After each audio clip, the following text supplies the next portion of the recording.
Some people are scared of ghosts, others are scared of killers, but the real terror, it's discovering someone has been moving through your home while you slept only a few feet above them. That's the thread that pulled everything else loose. A front door found wide open, wet footprints no one can explain, a child's scream in the backyard where no child should be. And that's only the first story, because tonight we're going through some of the strangest, eeriest, and most unsettling Reddit threads ever posted, stories that started as harmless questions and spiraled into full-blown nightmares involving crawl spaces, unraveling minds, secret bunkers, roof creatures, and even a radioactive vault that had entire federal agencies scrambling. And every single one of these stories has something in common. They start small and end with a question nobody can answer. Let's begin with the first one, because the moment the front door swung open, a much darker story walked in with it. The first thing he saw was the deadbolt unlocked. Not broken, not damaged, just unlocked.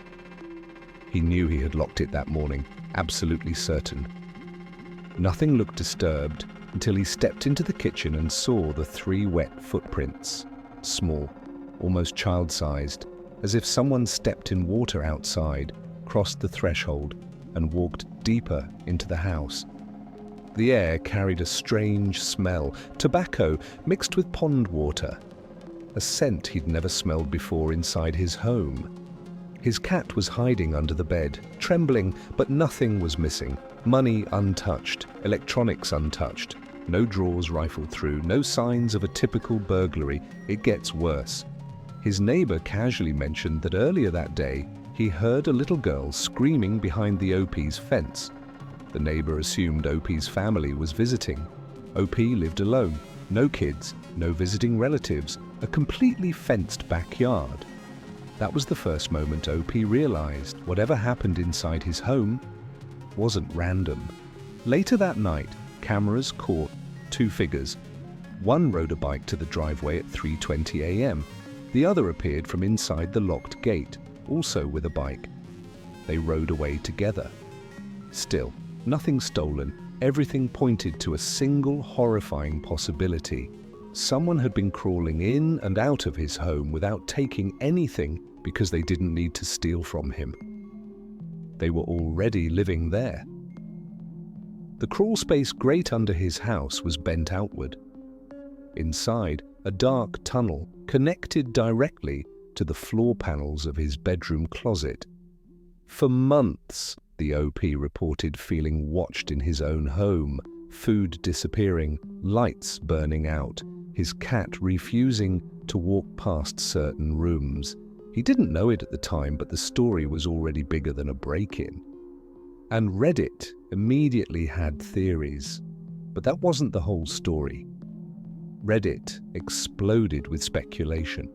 Some said the intruders were startled squatters. Others believed OP's home was being used as a stash spot, a quiet place to hide stolen goods or illicit substances. One theory suggested the child's scream was a kid who accompanied the intruder. But the most chilling theory, someone had been secretly living in his crawl space for months, slipping into his home during the day, eating quietly, hiding in closets, watching from the dark. Security experts chimed in. Motion sensors, interior latches, crawl space reinforcements. Others pointed out that the blind spot in his camera layout made it easy for someone to move undetected. And that's what terrified OP the most. Not the footprints, not the smell, not even the scream, but the idea that the intruder didn't break in, they simply came up from below. Still, this was only the first mystery. Because while OP was trying to protect his home from strangers, another Redditor faced a completely different kind of horror, one that slept right beside her. And what happened next would shock everyone.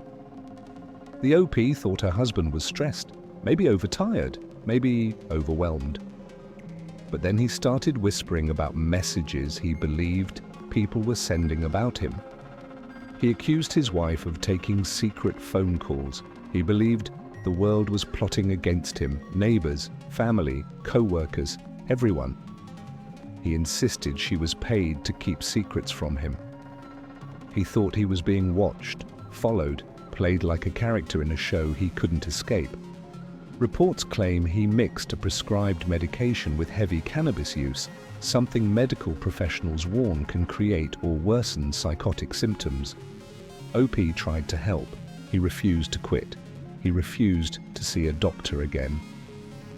Things escalated fast. He threw things. He screamed. He made threats about what would happen if she didn't tell the truth. Then, during a car ride with their children in the back seat, he raised his hand, then slammed it into his other palm inches from her face, saying he could be meaner. That was the moment she realized this was no longer fear. It was survival. Police eventually arrested him after OP filed a report. He was placed on psychiatric hold. For a brief time, he improved. They tried again, hoping the worst was over. But it wasn't. Less than a year later, he relapsed. Hard. This time, he tried to strangle her after another paranoid episode. That was the end. She left with the kids, filed for protection, and vanished from Reddit except for one final warning. Don't try to fix someone who won't try to fix themselves. This story hit people hard because many saw someone they knew in it, a friend, a parent, a partner, slowly losing their grip on reality. But the next story brings us right back into physical mystery, because sometimes the danger isn't in someone's mind, it's hiding under your feet. He wasn't looking for trouble, he was just trying to replace the flooring. But the moment he mentioned it, his girlfriend got tense, too tense. She insisted she'd call someone. She wanted him out of the house. She brushed the whole thing off so aggressively that it made him suspicious. While she was gone helping her brother, OP decided to pull up the carpet himself. Underneath was something he didn't expect. A rectangular outline, metal grooves, a handle, a hidden door. When he lifted it, a ladder descended into darkness. 10 feet down, he saw tile, a toilet, a sink, lights, a fully functional room hidden under the floor. Even creepier, a note inside the hatch listing dates, apparently when the room had been checked, written in his girlfriend's handwriting. The bunker itself was stocked, rations, medical kits, a cot, books, gallons of water, everything organized, everything clean. Who kept it maintained? Why was it hidden? And why had she never mentioned it? After 5 years together, speculation ran wild. Some said it looked like a prepper bunker.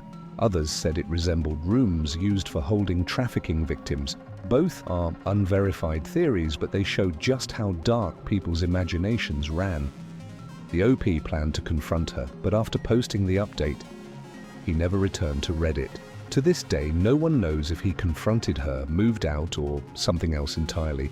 Only the picture of the hatch remains. But if you're hoping the next story offers relief, well, yes and no. Because sometimes the creepiest watcher isn't human at all. Bones, scraps of fried chicken, a jug of something, sitting on the roof just outside the bathroom window. It wasn't the first time the OP felt watched from above. In childhood, she believed someone used to stand on her roof at night. Her mother never believed her. Now she's grown, living with roommates, and the roof mystery starts again. First a chicken bone, then a larger animal bone, then a jug filled with liquid that looked way too unsettling to investigate.